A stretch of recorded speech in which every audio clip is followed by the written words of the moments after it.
Dear aspirant Manu academy के job update में आप सभी लोगों का स्वागत है और अभी हम डिस्कस करने वाले हैं झारखंड कर्मचारी चयन आयोग के झारखंड डिप्लोमा स्तर संयुक्त प्रतियोगिता परीक्षा 2021 के बारे में, जिसे हम कहते हैं diploma level combined competitive examination 2021। Advertisement आया था 28 को, बट टेंशन लेने की बात नहीं है। जो आपका एप्लीकेशन स्टार्ट हो रहा है वो हो रहा है 23 जनवरी से। चलेगा कब? ये पूरा एक महीना चलेगा 22 फरवरी तक। मतलब अभी काफी टाइम है आपका एप्लीकेशन आने में भी, उसके बाद आपको अप्लाई करने में भी। ऑफिशियल वेबसाइट यहाँ पे मेंशन किया गया है, जहाँ पे आपको एप्लीकेशन फॉर्म मिल जाएगा। यहाँ पे जाके आपको अप्लाई कर लेना है। और ये जो आपको मैं दिखा रहा हूँ पीडीएफ, ये नोटिफिकेशन की, ये पीडीएफ भी आपको इसी वेबसाइट पे मिल जाएगी। बाकी यहाँ पे आपको मेंशन कर रखा है कि कब तक आपको फी पे कर लेना है, ये सब लास्ट डेट है। बट ध्यान रहे कि जब भी एग्जामिनेशन फॉर्म फिलअप करना होता है तो लास्ट डेट का इंतजार ना किया करें। सम टाइम क्या होता है, लास्ट डेट में जो वेबसाइट होती है वो काम करना बंद कर देती है, फिर आपको परेशानी होती है। फिर आप कहते हो फी पेमेंट नहीं हो पाया, ये रह गया वो रह गया, परेशान होते हो। तो पहले ही फिलअप कर लेना। एक महीने का टाइम है, अब इससे ज्यादा टाइम तो क्या ही चाहिए। अब डिटेल एडवर्टीजमेंट की बात करते हैं। यहाँ पे है आपका डिटेल एडवर्टीजमेंट, आपको नजर आ रहा है। धीरे धीरे करके मैं सारी चीजें जो आपके लिए जरूरी हैं वही चीजें मैं डिस्कस करूंगा। बट एक सजेशन जरूर होगा कि अगर आप इस फॉर्म को अप्लाई करना चाहते हैं तो आपको एक बार ये पूरा नोटिफिकेशन रीड करनी चाहिए डिटेल में। यहाँ पे मेंशन है GDLCCE, जिसको मैंने पहले ही कहा था, Jharkhand diploma level combined competitive examination 2021 की हम लोग बात कर रहे हैं। कौन कौन सी इंजीनियरिंग पोस्ट है यहाँ पे, मतलब कौन कौन सी डिसिप्लिन एलिजिबल है, तो वो यहाँ पे मेंशन कर रखा है। पहला है विद्युत, मतलब इलेक्ट्रिकल की बात कर रहे हैं। कनीय अभियंता, मतलब आप जेई की बात कर रहे हैं हम लोग, जूनियर इंजीनियर की, ठीक है। तो ये है विद्युत मतलब इलेक्ट्रिकल। फिर दूसरा है असैनिक। असैनिक मतलब होता है सिविल। आप सभी को शायद पता भी हो कि सबसे पहली जो इंजीनियरिंग ब्रांच थी ना, वो थी सैनिक इंजीनियरिंग। सैनिक इंजीनियरिंग आप सभी को पता है, लड़ाई झगड़ा ज्यादा होता था पहले, राजा भी लड़ते थे, राजा हट गए तो देश लड़ने लगे। तो जो टेक्नोलॉजी हम लोग सैनिकों को अपडेट करने में लगाए, उस टेक्नोलॉजी को हमने कह दिया सैनिक इंजीनियरिंग। उसके बाद जो सेकेंड ओल्डेस्ट ब्रांच है इंजीनियरिंग की, वो है सिविल, ठीक है। तो अब सिविल आ गई, तो अब उसको कैसे कहें, उसको डिफरेंशिएट करना था सैनिक से, तो उसको नाम दे दिया असैनिक। पहले सैनिक था, दूसरा क्या आ गया, असैनिक, इसलिए इसको असैनिक कहते हैं। और थर्ड वन इज द यांत्रिकी, मतलब मैकेनिकल इंजीनियरिंग की बात हो रही है। मतलब 3 ब्रांच यहाँ पे एलिजिबल है। तो इन तीनों ब्रांच से अगर आपने डिप्लोमा किया हुआ है, डिग्री किया हुआ है, तो भी आप एलिजिबल हो। कई बार डाउट होता है ना कि डिप्लोमा के पोस्ट है तो डिग्री वाले एलिजिबल हैं या फिर नहीं है, तो आप एलिजिबल हो। आगे इसमें मेंशन किया गया है क्लियरली, वो मैं दिखा दूंगा। परीक्षा शुल्क की बात करें तो 100 रुपया है। बिहार की तरह नहीं कि 1000 रुपया ले भी लिया। और अब समझ में आता है कि बिहार वालों ने 1000 रुपया क्यों लिया, क्योंकि भाई उनको कई बार नोटिफिकेशन निकालना है ना। पहले एग्जाम के लिए नोटिफिकेशन निकालना है, फिर कैंसिल करना है, फिर निकालना है, फिर कैंसिल करना है। तो इन सब में खर्च तो होता ही है, तो थोड़ा ज्यादा पैसा तो चाहिए ही। अब इनको एक बार ही निकालना है तो 100 रुपये में काम हो जाएगा इनका, बार बार निकाल के कैंसिल तो करना नहीं है। अब यहाँ पे बात करते हैं आपके पोस्ट की, तो एक बार डिटेल आप देख लो, आप कौन सी कैटेगरी से हो, कितना टोटल पोस्ट है। जनरल की बात करें तो जनरल की पोस्ट है 21। ये किसकी हम बात कर रहे हैं, इलेक्ट्रिकल की बात कर रहे हैं। उसी तरीके से नीचे आपको असैनिक का मिलेगा, मतलब सिविल की टोटल पोस्ट जो है 188 है। जनरली सिविल की पोस्ट ज्यादा रहती ही है। मैकेनिकल की बात करें तो धोखा है थोड़ा सिविल के कंपेरिजन। धोखा तो क्या ही कहेंगे भाई, मैकेनिकल की कम रहती है तो कम रहती है। 51 पोस्ट है टोटल मैकेनिकल की, और अनरिजर्व की है 21। सिविल वालों को बहुत मजे हैं यार, जहां पे वैकेंसी आती है इनकी ना भर भर के आती है। जो नेक्स्ट पॉइंट है यहाँ पे थोड़ा सा कहूंगा कि एक उम्मीद है। यहाँ पे मेंशन किया गया है कि मान लीजिए इन फ्यूचर अगर कोई डिपार्टमेंट है जो मांगता है भाई कि हमें भी कुछ वैकेंसी चाहिए, तो ये जो पोस्ट है आपकी घट बढ़ सकती है। मान लीजिए कोई डिपार्टमेंट ये कह देता है कि चलिए हमको पहले वैकेंसी चाहिए थी, अब नहीं चाहिए, तो घट बढ़ सकती है। ये चीज इन्होंने पहले ही क्लियर कर दिया है, तो चांसेज है घट बढ़ जाए, बट जनरली ऐसा होता नहीं है। But for the safe side mention किया गया है कि बाद में कोई प्रॉब्लम क्रिएट ना हो। अब यहाँ पे बात करते हैं आपके न्यूनतम शैक्षिक योग्यता मतलब मिनिमम एजुकेशन क्वालिफिकेशन के बारे में। तो ध्यान दीजिए यहाँ पे क्लियरली मेंशन किया गया है। इस तरीके से एडवर्टीजमेंट निकाला जाता है, ऐसा नहीं कि एडवर्टीजमेंट निकाल दो बाद में क्लेरिफिकेशन पे क्लेरिफिकेशन डाल रहे हो। मान्यता प्राप्त विश्वविद्यालय से डिप्लोमा होना चाहिए और यहाँ पे मेंशन है संबंधित शाखा में उच्च तकनीकी योग्यता धारित करने वाले अभ्यर्थी भी आवेदन देने के पात्र होंगे। मतलब आपके पास हायर एजुकेशन है तो भी आप अप्लाई कर सकते हो, डिप्लोमा की पोस्ट है बट आप अप्लाई कर सकते हो। सैलरी की बात करें तो सैलरी का जो पे यहाँ पे आपको मेंशन कर रखा है लेवल 6 का है 35,400 से स्टार्ट होगा। मतलब आप जब ज्वाइन करोगे तो आपको कुछ 52,000, आप 52,000 में कैसे बता रहा हूं अभी के डीए के हिसाब से, मतलब डीए एचआरए सब मिला के 50% एडिशनली आप ऐड ही कर लो। हालांकि यहाँ पे मिसलेनियस अलाउंसेस भी होते हैं बट वो बहुत ज्यादा नहीं होते हैं जनरली ना स्टेट गवर्नमेंट में। हाँ, जो पीएसयूज होती हैं उसमें मिसलेनियस अलाउंसेस भी काफी ज्यादा होते हैं 30-40% के आसपास, बट यहाँ पे नहीं होते हैं।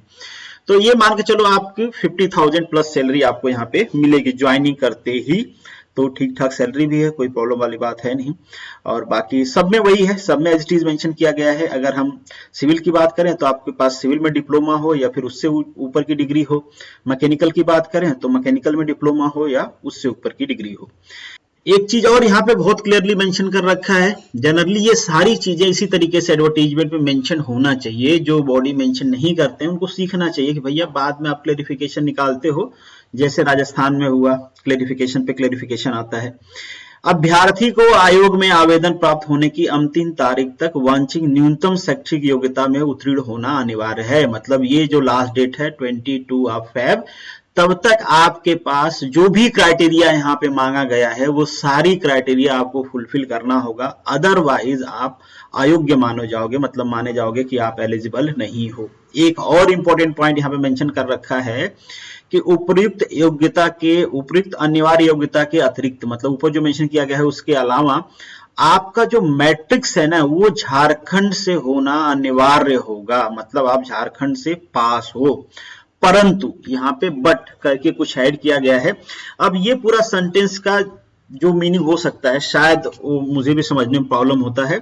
आच्छादित मतलब होता है कवर्ड। अगर कोई ऐसा है जो कि रिजर्वेशन से कवर्ड है, मतलब जिसके पास रिजर्वेशन है राजस्थान का, जिसके अरे सॉरी झारखंड का, और मतलब झारखंड का रिजर्वेशन मतलब आपके पास डोमिसाइल होना चाहिए। आपको पता होगा कि किसी भी स्टेट का रिजर्वेशन आप लेना चाहते हैं, स्टेट रिजर्वेशन, तो वहां का डोमिसाइल होना कंपलसरी है। तो अगर किसी के पास डोमिसाइल है झारखंड का तो उस केस में ये जो है जो 10वीं की जो है इसको रिलैक्स माना जाएगा। रिलैक्स माना जाएगा मतलब इसके कहने का मतलब ये है कि मान लीजिए आप झारखंड के निवासी हो और आपने 10th झारखंड से नहीं किया, मान लीजिए आपके फादर की कहीं पे पोस्टिंग हुई है बाहर, आपने बाहर पढ़ाई किया है और आप झारखंड से हो, तो ऐसा तो नहीं कि आपको मना कर देंगे। ये मेरे हिसाब से मैं इसका इंटरप्रिटेशन बता रहा हूं। खैर बाकी सारी चीजें ये आप पढ़ लेना अगर आप इन कैटेगरी से बिलोंग करते हो। इन जनरल सबके लिए ये है नहीं, स्पोर्ट्स के लिए है, इसलिए मैंने इसको हाईलाइट किया नहीं है। जो जो चीजें सबके लिए हैं वो मैंने हाईलाइट कर रखा है। यहाँ पे मेंशन कर रखा है कि आपकी जो एज है मिनिमम एज 18 ईयर होनी चाहिए और इस एज का कैलकुलेशन कब से करना है वो यहाँ पे मेंशन कर रखा है। अगस्त 2021 तक आपकी मिनिमम एज जो है वो 18 होना चाहिए और जो मैक्सिमम एज है आपके रिजर्वेशन के हिसाब से वो भी यहाँ पे देख लो, वो भी इसी डेट से कैलकुलेट किया जाएगा। तो डेट दे रखा है, उस डेट से आप कैलकुलेट कर लेना कि आप एलिजिबल हो कि नहीं, मतलब आपकी एज इन दोनों के बीच में फॉल करती है कि नहीं, मिनिमम और मैक्सिमम वाले रेंज में। तो ये हो गई आपकी एज की बात। आगे देखते हैं और भी कुछ मैंने हाईलाइट कर रखा होगा जो आपके लिए जरूरी होगा तो वो आपको बता देता हूं। बाकी आप एडवर्टीजमेंट एक बार जरूर पढ़ लेना। आरक्षण की बात करें तो आरक्षण केवल उन्हीं को मिलेगा जो आरक्षण का दावा करेंगे। मतलब कई सारे लोग ऐसा कहते हैं कि मेरा गलती से जनरल में अप्लाई हो गया है। अगर आप कैटेगरी से हो, आप जनरल में अप्लाई कर देते हो तो आपको जनरल की तरह ही ट्रीट किया जाएगा। बाद में आपके साथ कोई स्पेशल ट्रीटमेंट नहीं होगा कि लाओ दे दो चलेगा। हाँ, एक बात और कि अगर आप आरक्षण के लिए अप्लाई कर रहे हो तो ये मान के चलते हैं कि जो फॉर्म की लास्ट डेट है तब तक आपके पास जो आरक्षण में आपने अप्लाई किया है, जिस रिजर्वेशन में आपने अप्लाई किया है, उसकी मिनिमम क्राइटेरिया आपके पास होगी, वो सारी चीजें होंगी। और वो चीज हमने पहले डिस्कस कर लिया कि आरक्षण तो केवल उन्हीं को मिलता है जिनके पास डोमिसाइल होता है, स्टेट एक इंपॉर्टेंट बात ये भी है, कई बार मिस्टेक होते हैं, अगर आपके मार्कशीट में कोई गलती है, स्पेलिंग मिस्टेक है और आपने जो दूसरे आपके डॉक्यूमेंट्स हैं जैसे आधार कार्ड, पैन कार्ड, वहां पे सुधार कर लिया है, तो उससे कोई मतलब नहीं है। आपके 10th में जो मेंशन है आपका नाम की स्पेलिंग, फादर नेम की स्पेलिंग, मदर नेम की स्पेलिंग, जो भी फिलअप करना है आपके फॉर्म में एज इट इज ही फिलअप करना है एज पर द डॉक्यूमेंट्स, क्योंकि वो डॉक्यूमेंट्स के हिसाब से वेरीफाई करेंगे कि ये आप ही हो या कोई और हो, ठीक है। तो ऐसा वहां पे नहीं कहना है कि नहीं मेरा तो यहाँ पे ये था इसलिए मैंने ये भर दिया, क्लियरली मेंशन है तो आपको वही भरना है, गलती नहीं करना है। नेक्स्ट जो हमारा पॉइंट आता है that is related to the परीक्षा का स्वरूप, मतलब परीक्षा कैसी होगी, तो परीक्षा होगी आपकी सीबीटी, मतलब कंप्यूटर बेस्ड ऑनलाइन एग्जाम होगा।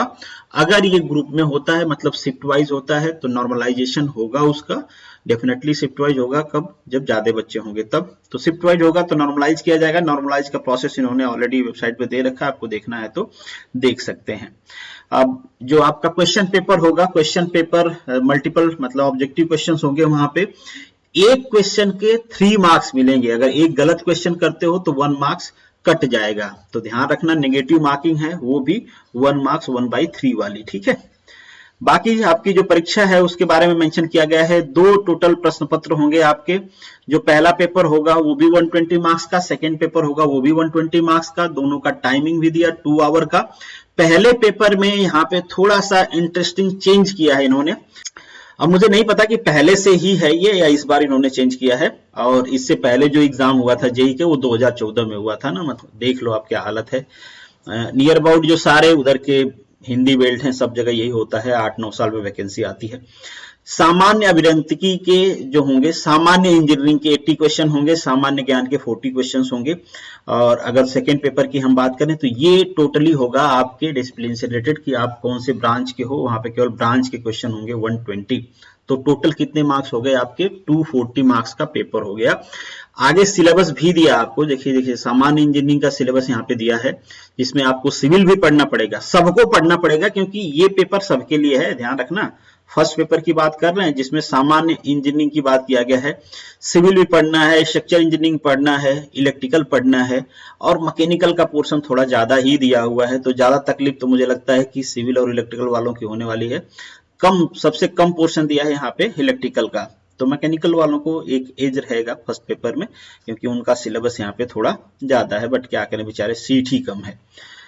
सामान्य ज्ञान की बात करें तो अराउंड सारी चीजें दे दिया, तो आपको कुछ देखना नहीं है, जो भी आपके पास बुक हो सामान्य ज्ञान की, अरिहंत की ले सकते हो आप, अच्छी बुक्स आती हैं, अरिहंत की ले लीजिए। और टेक्निकल की प्रिपरेशन के लिए मैकेनिकल की मैं बता दूं, वाईसीटी की प्रीवियस ईयर के क्वेश्चन पेपर सॉल्व करते रहिए, एसएससी जेई के जो क्वेश्चन पेपर है वो सॉल्व करते रहिए, तो वो दोनों ऑब्जेक्टिव आप सॉल्व कर लेते हैं तो आपका मतलब वो सफिशियंट है, आप अगर ढंग से सॉल्व करते हो तो आपके फंडामेंटल वहां से क्लियर हो जाएंगे, और अरिहंत में ये सारे जो सामान्य चीजें हैं वो मिल जाएंगे आपको।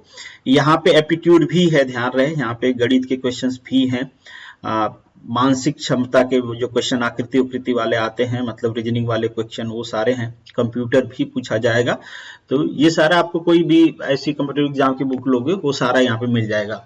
जनरली बुक इस केस में मैटर नहीं करती, जितना ज्यादा हो सकते हैं क्वेश्चंस आप ऑनलाइन ऑफलाइन प्रैक्टिस करते रहें, पॉसिबल हो तो टेस्ट सीरीज भी ज्वाइन कर लें।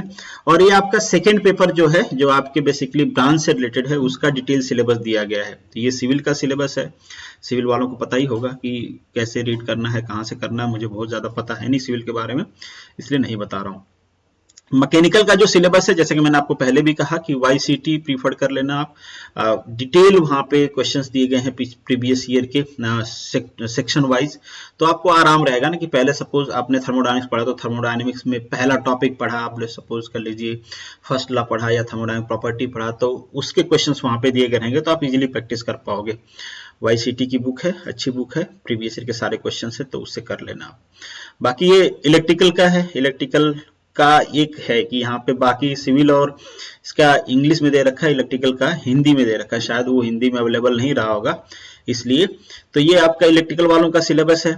और एक चीज और कि जो आपका पेपर होगा ना, उसकी जो लैंग्वेज होगी हिंदी और इंग्लिश दोनों में होगी, तो इसको लेके आप टेंशन ना लें कि आपने बी किया हुआ है तो अब तो आपके साथ गड़बड़ हो जाएगा, दोनों में होगा paper, so don't worry about that. Diploma वालों को भी प्रॉब्लम नहीं होगी क्योंकि डिप्लोमा वहाँ पे हिंदी में चलता है, इस वजह से आपको भी तकलीफ नहीं होगी, हिंदी इंग्लिश दोनों में होगा। कहीं पे एडवर्टीजमेंट में मेंशन था, मैंने हाईलाइट कर रखा है, शायद वो ऊपर निकल गया, नीचे होगा। बाकी एक चीज और अब ध्यान रखना है आपको कि मिनिमम मार्क्स यहाँ पे दिया गया है 40%। 40% मतलब 240 मार्क्स का है, 40% 96 के आसपास मार्क्स होते हैं आपके। 32% ये भी कुछ 76 77 के आसपास, मतलब आप देख लो कि आप किस कैटेगरी से बिलोंग करते हो, कितना मिनिमम मार्क्स क्या रखा, इतना आएगा तभी आपको मेरिट लिस्ट में जगह दिया जाएगा। कट ऑफ कम चला गया इसका मतलब ये नहीं कि आपका सिलेक्शन हो जाएगा, मिनिमम इतना मार्क्स रहेगा तभी होगा, अदरवाइज नहीं होगा, ठीक है। अभ्यर्थियों के प्रमाण पत्र के सत्यापन की बात किया गया है, वो ऐसा बहुत ज्यादा इंपॉर्टेंट है नहीं। नियुक्ति की बात किया गया है कि ऐसा नहीं कि आपने एग्जाम क्वालिफाई कर लिया तो आपको नियुक्ति दे देंगे, दे देते हैं, बट यहाँ पे मेंशन किया गया है फॉर द सेफ साइड कि आपका कैरेक्टर सर्टिफिकेट देखा जाता है, जो कि जनरली सारी सरकारी नौकरियों में होता है, वेरिफिकेशन होता है कि आप सही आदमी हो ना, आके सही काम तो करोगे, ऐसा तो नहीं कि आके गलत काम करना शुरू कर दोगे क्योंकि पहले से ही आपका कैरेक्टर खराब है। परीक्षा फल के घोषित होने के 7 डेज के अंदर, मतलब रिजल्ट आने के 7 डे के अंदर अगर आपको लगता है कि नहीं आपके साथ इनजस्टिस हुआ है, आपके मार्क्स ज्यादा हो सकते हैं, कम है, मूल्यांकन में प्रॉब्लम है, तो 500 रुपया भर के आप पुनर्मूल्यांकन मतलब रीचेक का एप्लीकेशन दे सकते हो, दोबारा से चेक कर लिया जाएगा कि भाई आपका सब कुछ ठीक है कि नहीं है, फॉर योर सेटिस्फेक्शन। तो ये पूरी डिटेल थी, अब इससे ज्यादा कुछ है नहीं, बाकी ये सारा परफॉर्मा दिया गया है, अगर आप रिजर्व कैटेगरी से हो, आपको कुछ बनाना है तो ये सारे परफॉर्मा है, इसमें आप बना लेना। तो दैट्स इट, चलिए मिलेंगे नेक्स्ट वीडियो में, तब तक के लिए all the best, good luck.